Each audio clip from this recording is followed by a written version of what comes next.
Jared Lajana here with Mr. Shane Dietrich of Critter Control. And Shane has a very inspirational story that I can't wait to get into today and let him share. And I think you'll find it inspiring as well. Before we get started, Shane, tell us just a little bit about yourself. I know you're at Critter Control, and kind of tell us what area do you run for Critter Control? I know you have a very specific area. You have what, 3 franchises? 3 franchises, yeah. So tell us just a little bit about that. So I started August 1st of 2022. I purchased my first franchise, which was the South Bend, Indiana territory, so northern Indiana. About 6 months later, I purchased southern Michigan, so it's the Benton Harbor market, so it kind of wraps around Lake Michigan. And then most recently, I purchased the Valparaiso territory, which basically connects the first territory I bought in northern Indiana all the way to the Illinois border. Wow. Wow. Congratulations, Thank man. you, man. That's a very fast ascent. Yeah, Yeah. I knew what I wanted. Did you do from day one? You knew exactly, like you had a path and a clear desire to do that from day one? Yeah, my desire from day one was to build something incredible. What that looked like, I wasn't quite sure yet, but I knew that I wanted to grow, and I knew I wanted to purchase more than one territory. Wow, man, amazing. So you have had like a rocket ship type growth, right? Like, would you say you're one of the fastest growing wildlife companies around? I wouldn't say that. You Other wouldn't people say tell that? me that. Other people tell you that? So Yeah. I think you are, from what you've told me. I mean, you have like 3 trucks running now, but more importantly, and it's for you to share, but I know you have, for a young company, what I would call an impressive top line at this point, right? So congratulations on that. What I want to get to is how you got here, Sure. like the whole story. So kind of walk me through it, and I want to go way back, and you share with me so I kind of know, but I want to let our listeners kind of get to hear the story. So let's go all the way back, and let's start with the real grind of it, all the way back to Janicate. Kind of wild. So I fell into, just by interviewing at multiple places, a place that sold a master franchise owner for Janicate. And what that means is that that person owned the territory, kind of like I do now, and they were able to sell franchises in that area and commercial cleaning contracts in that area. So I ended up working for this gentleman as an operations manager. Okay. And when I started there, I want to say he started me out at like $36,000 a year, something like that. Yeah. So And you was rich. yeah, oh yeah, killing it. Yeah. So I started out there, $36,000 a year. I started as an operations manager, finished my career there as an operations manager, but that was just a fancy word for underpaid, highly overworked, Yeah. for lack of Yeah. a better term. Yeah. So what I would do on a daily basis, and I know this is kind of where we wanted to go here, Sure. is that, so I would wake up usually about 5 o'clock in the morning. My day would start at 6 in the office. We'd do our morning meetings. I'd go throughout the day, inspecting accounts, making sure that my franchise owners were doing what they were supposed to do on a regular basis. My day would then end around 6 p.m. We'd have an evening meeting to make sure that everything that we did throughout the day either A, got done, and B, if there was any issues, that we took care of them or are taking care of them. And go home, kiss my kids and wife, shove a little food in my mouth, and then I was usually back in the field between 8 and 9 p.m. As everybody should know, commercial cleaning mainly happens in the evening, in the after hours. So I'd be out there about 8, 9 o'clock. I'd be working with my franchise owners, teaching them how to run their business, teaching them how to strip and wax floors and actually operate their business. Do that till about 1, 2 o'clock in the morning, come back home, sleep for a few hours, get up, shower, put a new suit on, and do it all over again 6 days a week for 4 years. For 4 years. Yeah. And you said even at the end of that, the most you ever made was like $42,000. He gave me a raise to $42,000, and the reason behind that, and at the time, our government administration had or was making some changes where in order to not pay overtime, you had to make at least $42,000 a year. So it wasn't like he just like wasn't trying to wanted pay to. you overtime. yeah, exactly. Oh, that cheap son of a exactly. gun. Go figure, huh? Yeah, man, it was rough, but I will tell you this, that it was, as much as I look back now and I'm like, man, that really sucked, it was probably the best thing that ever happened to me. How old were you? 18, 19, Yeah. 20, 21.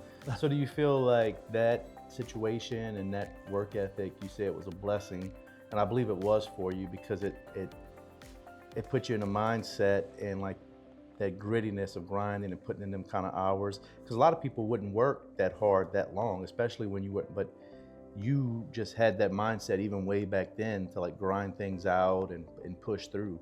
Because you were working what, 15-hour days?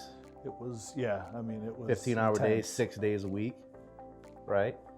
So I mean, you learned at an early age what it was to push through and grind and what was necessary to have success. I learned what it took to push through and grind. I don't know that I would call it to find success because unfortunately there was no success at the end of the tunnel. I thought there was, but it was laying a foundation for what you knew it took. Like you got it in at an early age to see, you know, like first of all, you proved to yourself that you could work that hard, that you could do it, that you had it in you. Yeah. Right. So it kind of was a confidence builder for you. Yeah. So let's move on. You part with Janet King very sadly.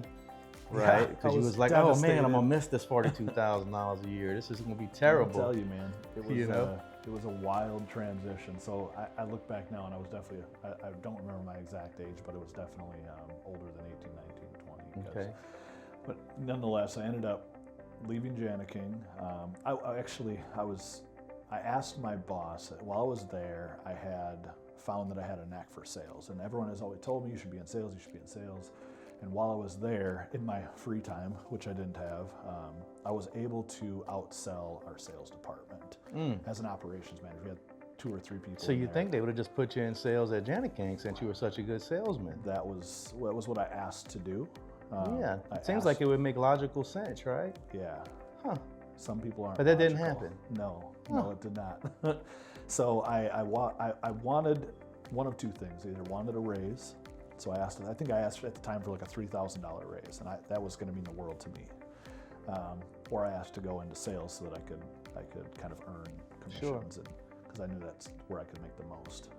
I was told no on both, and basically was told that I was good where I was and that I needed to continue what I was doing. So I began my search for a new career. And I happened to come across an ad of all places on Craigslist, so this will date it a little bit.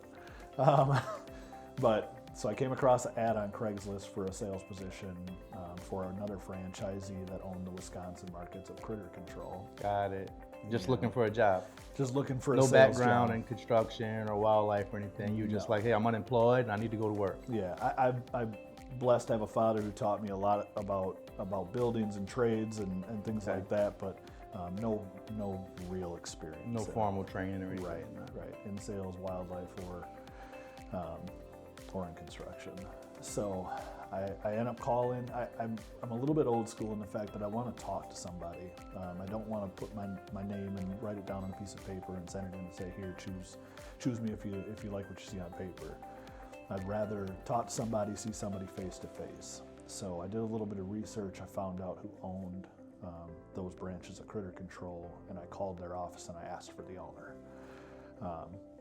Mainly because I wanted to make sure that I got hired, because I was very, very, very tired of doing what I was doing. I bet. So I ended up calling their office, asking for the owner of those regions of Critter Control, and they were kind of dumbfounded that I was calling them and didn't quite understand how I knew who to call. So they said, hey, listen, he'll call you back. So hung up the phone on me. I'm like, well, that probably never expecting a call back. That didn't go well. Yeah. They're like, they think I'm crazy. They're never going to come back and hire me. Yeah. About a half hour later, the gentleman called me on the phone, and the first question he asked was, how did you know who I was? Like, you're not supposed to know who I am.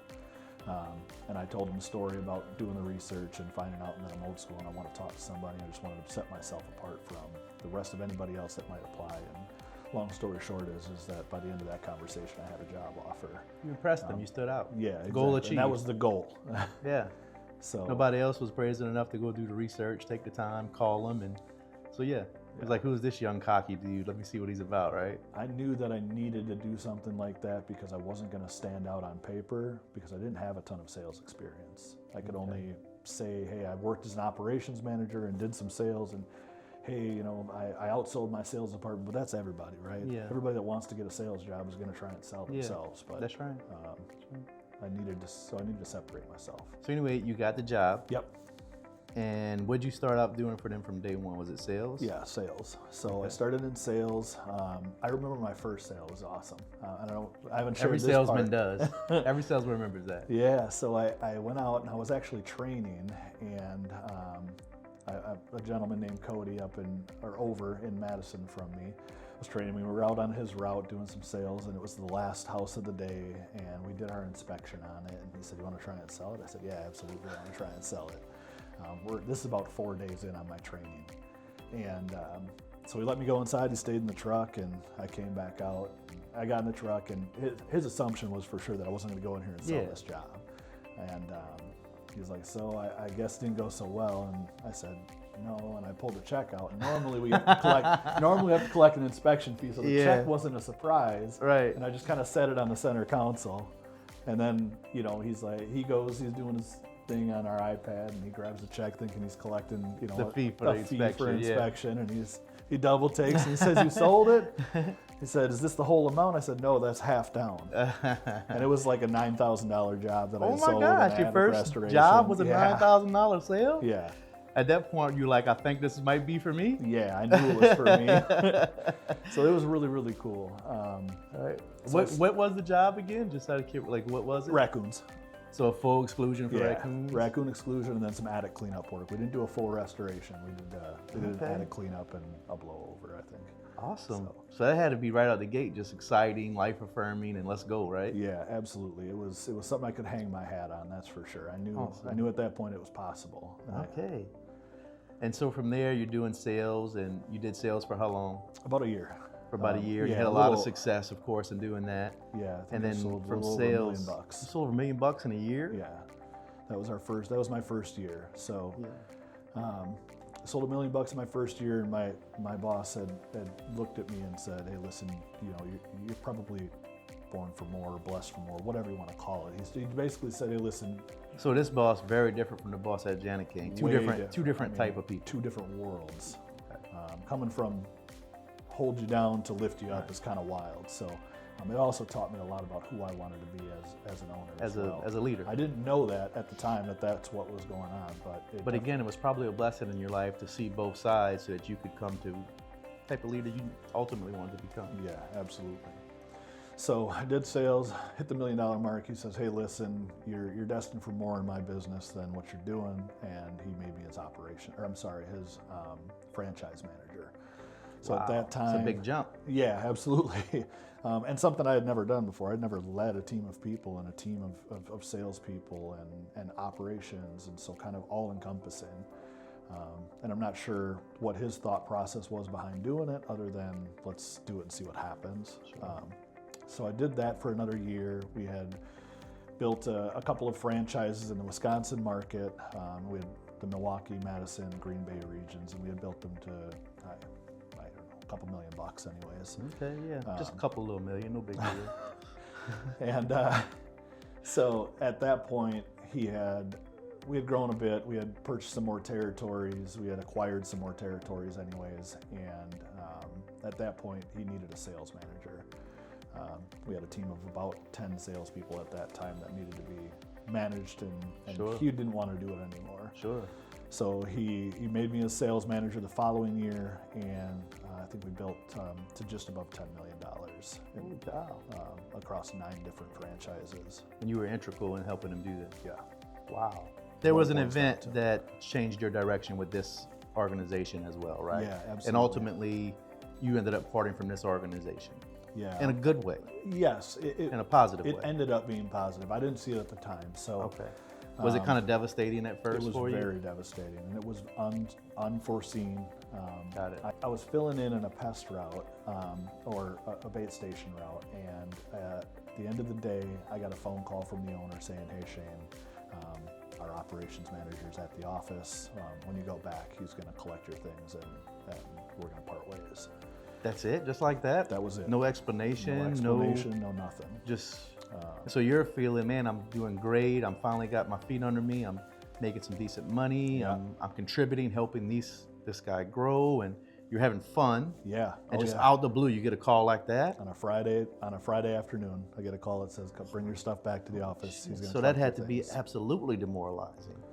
It was kind of like a punch in the gut, literally, right? It absolutely was. I'll tell you what, though. I don't know where it comes from or why I did it still to this day, but the first thing I thought of was I got to finish my route. And I went out and I finished probably 6 or 7 more customers. Well, no, the integrity in you rose above the situation because overall you're an integrous person. My thought was so even with that and your dedication to the customers don't deserve anything less because I'm going through something. That was it. It's a high mindset. I appreciate that. I didn't see that at the time. It was just something that it was natural. It was like I got to finish before I go back. Well, either you have integrity or something. They say what you do some of the times is what you do all the time, and either you are a thing or you aren't a thing, right? So if you have a high way of thinking and you're integrous, you're going to do that no matter what comes at you, right? Yeah. So it's a way of being. Yeah. Yeah. And you happen to be that person. It is one of the reasons why even now you've had so much success and continue to have so much success. 100%. I've got to spend some time with you, and 100%. That is why you're having so much success. And to do it underneath those situations just proves how much it is you at your core. I appreciate that. Yeah. So I finished my route. I go back to the office. They relieve me of my duties. Great. Phenomenal. Thank you. And I had a company vehicle, obviously as someone who's traveling across 5 different states. I had a company vehicle. Obviously, I couldn't take that home with me that day. So you need to get an Uber. Got to call my wife. Oh yeah, call my wife. Hey, babe. And let her know that, hey, listen, I know that I was making 6 figures at the time. Yeah. Pretty large 6-figure income, and now I'm making 0, and I got to call my wife and tell her, and that was a very difficult call. I can imagine. I almost walked home. So you didn't have to call? I almost walked home because I didn't want to tell her. I did not want to tell her. She'd have found out. I mean, what you got. As soon as I got home, I'm walking. So I thought it better that I give her a call and just let her know. Yeah. So she came pick me up, and about an hour later, after I got home, the owner called me and said, "Hey, listen, I'm going to come down this weekend. We'll sit down and have a quick chat." And I said, "Okay." So we had a chat, and the details of that chat I won't disclose, but of course. It resulted in my ability to purchase a franchise, essentially. Yeah. And I wasn't sure that I was going to do that yet. I had explored a couple of other options and looked at going to work for other people doing sales, and I looked at trying to figure out if I could go into the industry in that area and go back and eat his lunch. Okay. I mean, he's not a bad guy, absolutely not. Yeah. And I will shake his. I would give him and his whole family a hug today. I really But you're would. competitive by nature. Absolutely. Yeah, of absolutely. He made a mistake, is what I wanted to prove to him. Of course. So I end up deciding that I want to purchase my first franchise, and that takes a little while. And then August 1st of 2022 is when I opened my first franchise. Wow. And what's interesting about that is you live in Wisconsin. Correct. And your first franchise was South Bend, Indiana. South Bend, Indiana. So how far is South Bend, Indiana from Wisconsin? 3.5 hours from 3.5 hours. Yep. Wow. So your first franchise is 3.5 hours away from your home, and you start and you have all kind of money, and it's a blessing, and from day one it's no challenges, and you take off right away. That's it, man. I had millions of dollars in my pocket. Right? And I just decided I wanted to work 3.5 hours away from my house. Yeah, didn't and get my to see kids your and my family, wife. and you were like, this is what I was born for. This is exactly. Awesome. Is that pretty much how it happened? Yeah, no. So what did happen? As you can imagine, I've got 3 kids, a wife, a house, cars, all these things I got to pay for. I got no money. Because you were making a 6-figure income, so you had that lifestyle. Yeah, and it wasn't a great lifestyle, right? I'm talking a small but house. it wasn't terrible. I'm talking Kias. I'm not talking Rolexes and all. You was this eating. Stuff. Yeah, absolutely. I was living a good life. So I've got all this pressure, obviously, but so I had no money, to say the least. Part of my separation from my old boss was that I ended up getting some money from that separation, and I drained the rest out of my 401k, which was nothing. I want to say I had less than $10,000 in the 401k. Got it. Pulled that money out and to purchase a franchise. So I had 0. That was it. I got basically risked everything you had to buy this franchise. Yeah, it was do or die. So your back was against the wall. Either this franchise worked, or you were pretty screwed. Yeah. Right. Absolutely. Bit of a motivation. little one. Little one. Kids got to eat. Kids got to eat. But every entrepreneur has that point where they risk it all to make it. Like, it's literally the difference between being an entrepreneur or not, or being a successful entrepreneur or not. As I see a lot of people try to ride this fence, where they be like, oh, I'm going to do this thing, but I'm still going to hold this job while I do this thing. And although I guess that can work, in my experience, especially the people that I see have the most success, they just jump. Yeah. They risk it all and they go for it. And it does put you in a situation where, man, like, I have no choice. And from being in that situation, you can be amazed at what you can do when you're literally in that situation. Yeah. And it's uncomfortable and it's hard. And I feel like people try to avoid it at all costs. They still want to keep that safety and that comfort while they start a business. Yes. And that's hard. It's tough. That's even harder because now you always got this safety, and inevitably when you come up against these risks and these hard situations in business, it's easy to say, well, I still got this thing that makes me feel safe. Yep. Right? So I guess the moral of that story for me is just freaking do it. Just go for it. Rip the Band-Aid, jump into the thing, take the risk. Either it works or it don't, but at least you can know that you gave it your all. Yeah, I actually advised a fellow franchisee in the Lima, Ohio market, and I don't know if it's Lima or Lima, still. But I advised him the same thing. He had called me prior to purchasing his franchise and said, hey, listen, I've got this job. And he was very successful mechanic, a mechanical maintenance actually. Mm-hmm. And he was thinking the same thing. He was thinking he was going to hold down his mechanical maintenance job. Do this part-time, because that's safe and whatever. comfortable, yeah. The one piece of advice that I gave him, I said, man, listen, just quit your job, go all in. You can do whatever you want, but that's my recommendation to you, because you will skyrocket versus play it safe. Mm-hmm. And worst case scenario in the world is that you completely fail at this and you gotta go get another job. You go back to being a mechanic. Everybody's hiring. Yeah. It's okay. Yeah. You're not gonna lose. Yeah. You feel like you're risking a lot, but really you're not. You're taking a chance, and if you make it, awesome. Yep. And if you don't, you go right back to doing what you were doing anyway. Yeah. You hadn't lost anything. Right. Right. So he took that jump, and he is a very, very fast growing franchise. Good for him. So Good for him. I was very happy to hear he did that. Good so for I relate him, very man. closely with what you're saying. Awesome, awesome.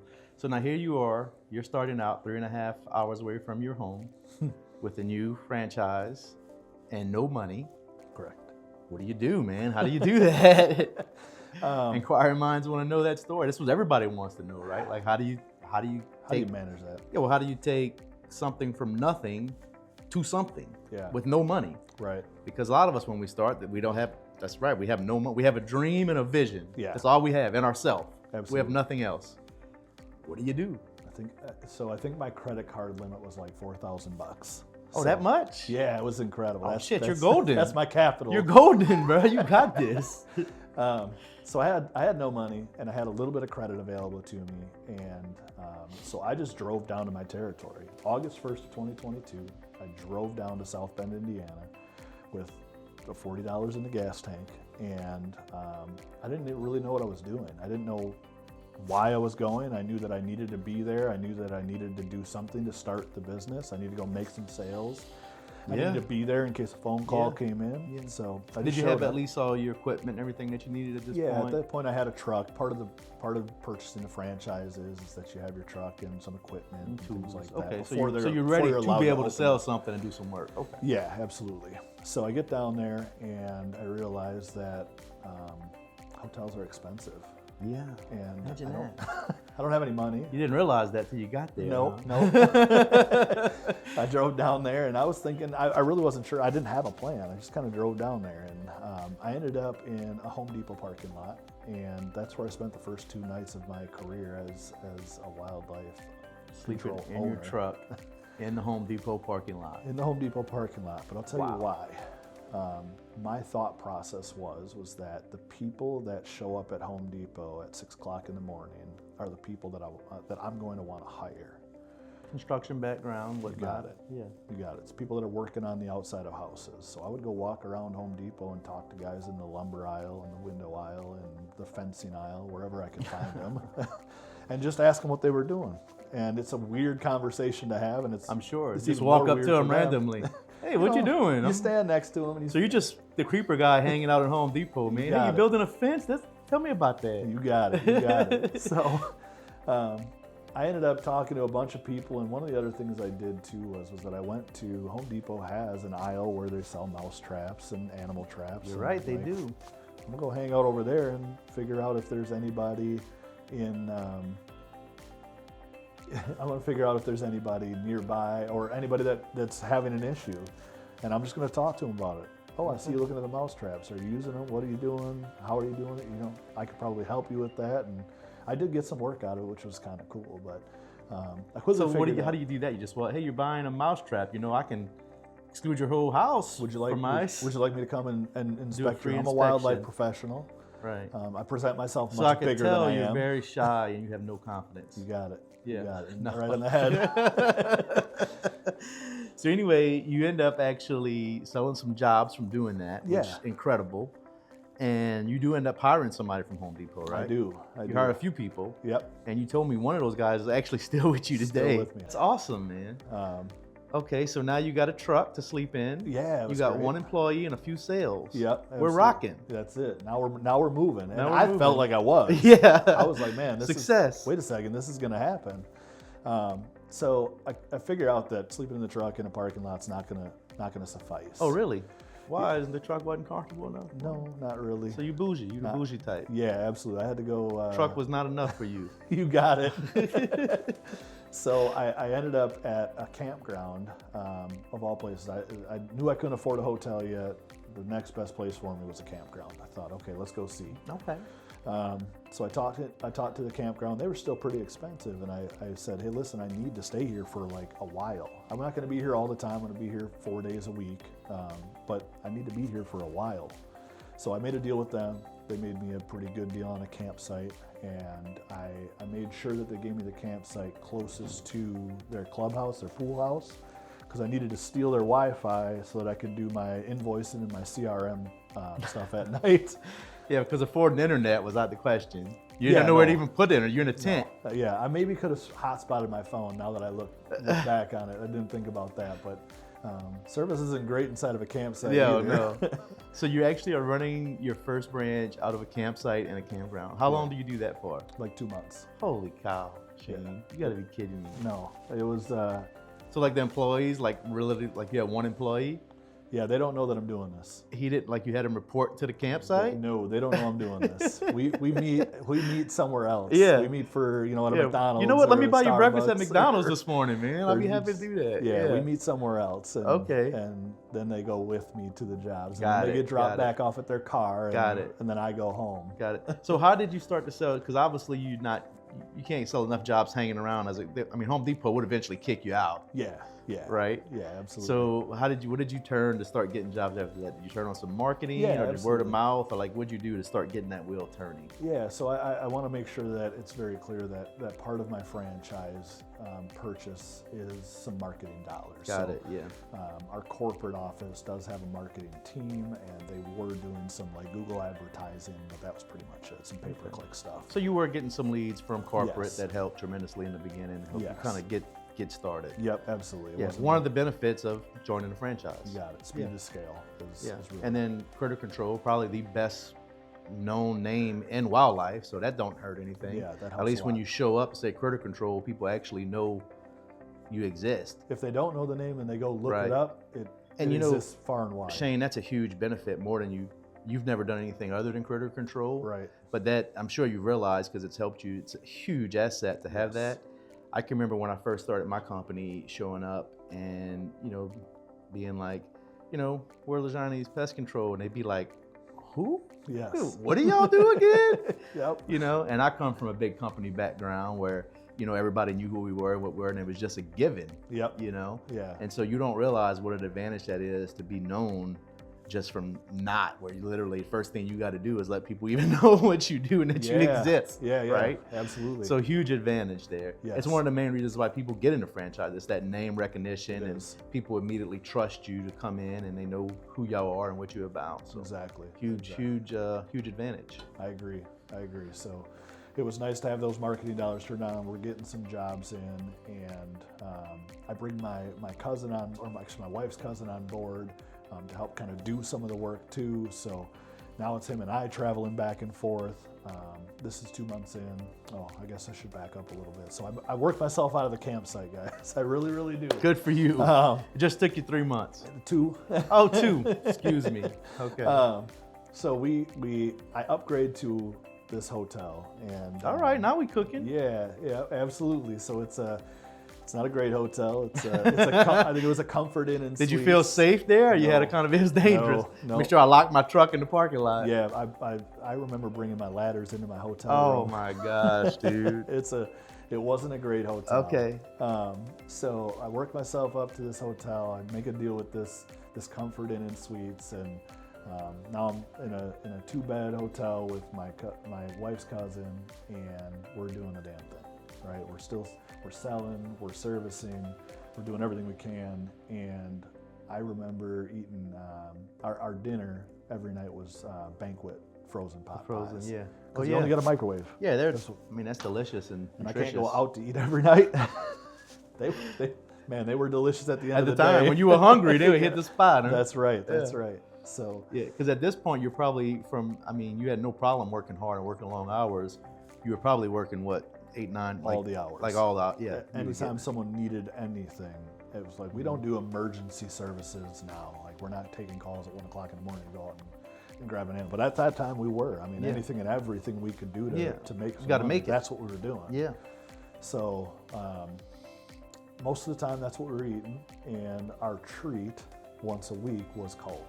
That was like, if we had a good week, yeah, man. If we had a good week, we would go to Culver's. And I remember specifically, like, it must have been the second time that we were going to Culver's, because I remember having it the first time, and that's how we were like, hey, once a week. Y'all had a second good week. We're doing something now. We're moving. Second one, I was like, we're in the parking lot, and we're waiting to get our Culver's, and we get a call. It's probably, I remember it being late because Culver's was gonna close shortly after we got there. God dang. So we get a call. We're in the park. We're like 3 spots away from the speaker. We're excited to have some food.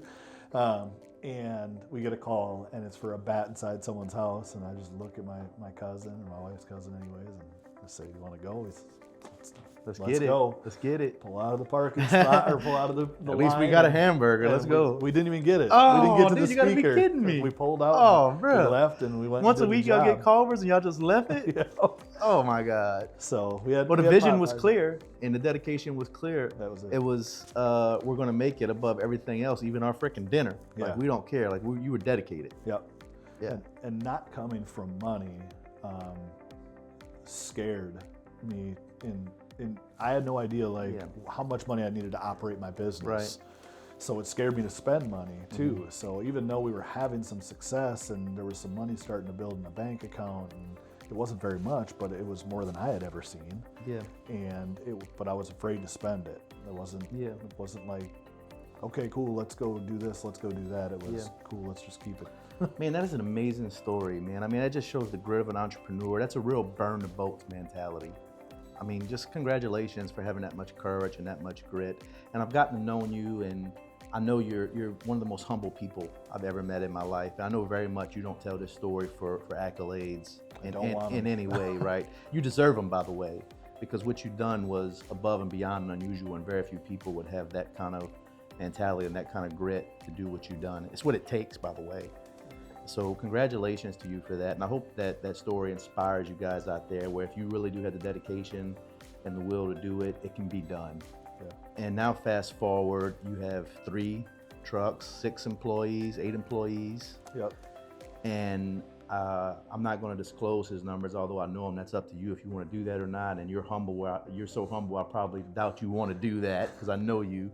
But I think it's okay to say this, that let me just tell y'all, the number of employees that he has is not congruent with the amount of revenue he's doing. This guy is the most efficient operator I've ever seen.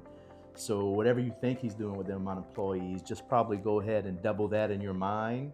I'll just tell you, he's doing well over 6 figures in revenue, and I'll leave it right there for you guys. But he is now one of the fastest growing wildlife companies in the country. I will be. He will be, for sure. Well, you are now. I mean, what you're doing is amazing. And, you know, and where he's going in the future. I mean, if you haven't heard of this guy, you will. And I mean, you know, because he's doing big things.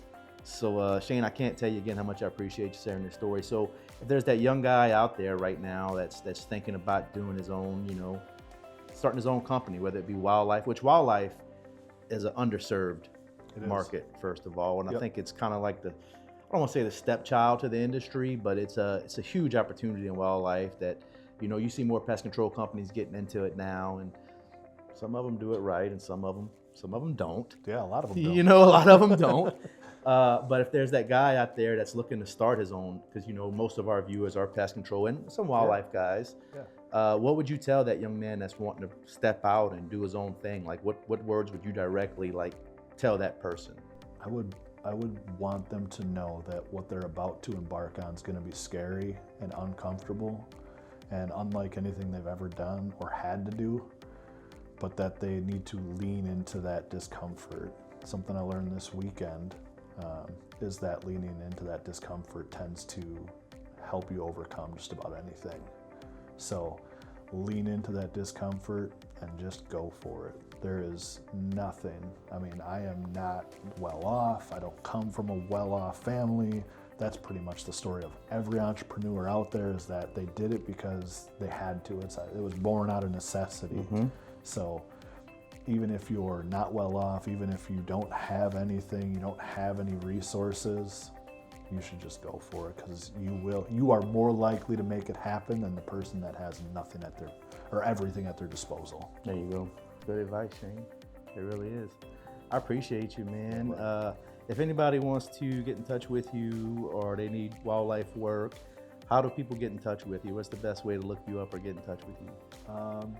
You probably just call me, man. I'm a pretty open guy. I love to help people. You want to just give your cell phone number, Go ahead, bro? man. I will. Are you sure? I swear to you, if you need something, you call me. Go ahead then. Shane Dietrich's cell phone number, everybody. If you have a wildlife question, or Give me a if call, you're thinking shoot me a about text. starting your own wildlife company, or if you need wildlife services in his service areas, what are your service areas one more time? South Bend, Indiana, Benton Harbor, Michigan, Valparaiso, Indiana. Valparaiso, Indiana. And So all the surrounding areas. without any So further ado, my man's brave. Go ahead and give your cell phone number, brother. It's 574-710-0555. Call me anytime. All Text right. me. There's that boldness and courageousness coming through, ladies and gentlemen. You know, and he means it. I know this guy. He absolutely means it. What we learned in the program that we went through together this weekend, what I learned about him is one of his core values is contribution. Yeah. Shane loves giving back. He loves helping other people. So as you can see, he was courageous in giving his cell phone number. And what I know is if there is something he can do to help you, he is an absolute expert in his field of wildlife. So he is definitely a resource to the industry. So if you have any questions around that, what I know is he literally would love the opportunity to help you or answer any questions around any of that subject matter that he's an expert in. So guys, this is Main Street Mogul. I'm Jarrett Lajani. This is Shane Dietrich. As always, we appreciate you guys. We love y'all. God bless. Y'all have a good one out there. Thank you.